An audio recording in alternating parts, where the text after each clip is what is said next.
perto da meia-noite, Paulo e Silas oravam e cantavam hinos a Deus, e os outros presos os escutavam.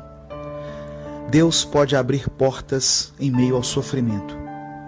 A história de Paulo e Silas traz ensinamentos importantes para a nossa vida, principalmente para aqueles que têm enfrentado dificuldades e sofrimentos. Paulo e Silas tinham sido agredidos e presos porque estavam pregando o Evangelho. Mas por causa da atitude deles durante o sofrimento, Deus fez um milagre e os tirou daquela situação. Enquanto eles louvavam a Deus, as portas da prisão se abriram. Quando as coisas não estão dando certo, quando o sofrimento tem sido a marca principal da nossa vida, nossa atitude pode atrair o milagre de Deus. Aqueles homens não deixaram de louvar a Deus, mesmo passando por tribulação.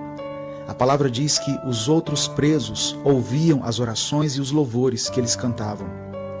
Será que as pessoas que convivem com você têm ouvido você orar e louvar a Deus? Ou têm escutado apenas você reclamar e amaldiçoar?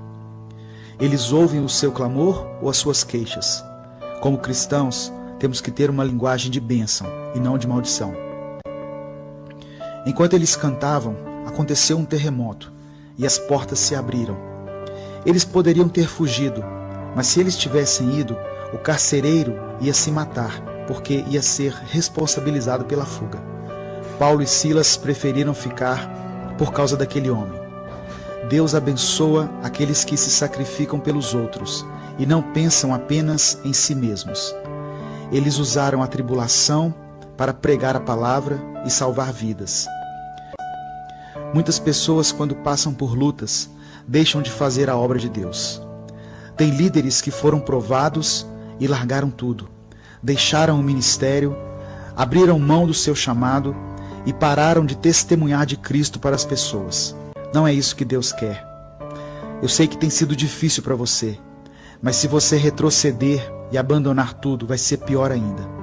A vontade de Deus é que você prossiga, mesmo em meio às lutas.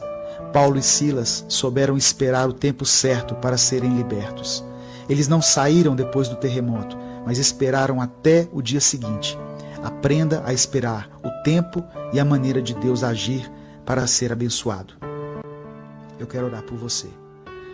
Senhor, muitas vezes a maior cadeia da qual precisamos ser libertos é a espiritual, que nos impede de viver a vida de Deus. Sabemos que a única maneira de ver as portas dessa prisão serem abertas é assumir uma aliança com o Senhor, através de Jesus Cristo. Que aqueles que me ouvem, que têm sido aprisionados por essa cadeia, possam te conhecer e entregar suas vidas para que sejam libertos.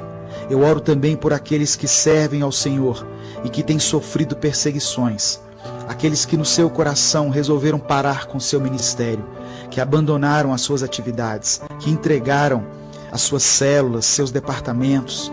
Sabemos que era exatamente isso que o diabo queria, mas que hoje o Senhor possa ministrar ao coração desse líder, para que ele se erga novamente e possa continuar te louvando, mesmo passando por lutas e provas. Eu oro em nome de Jesus.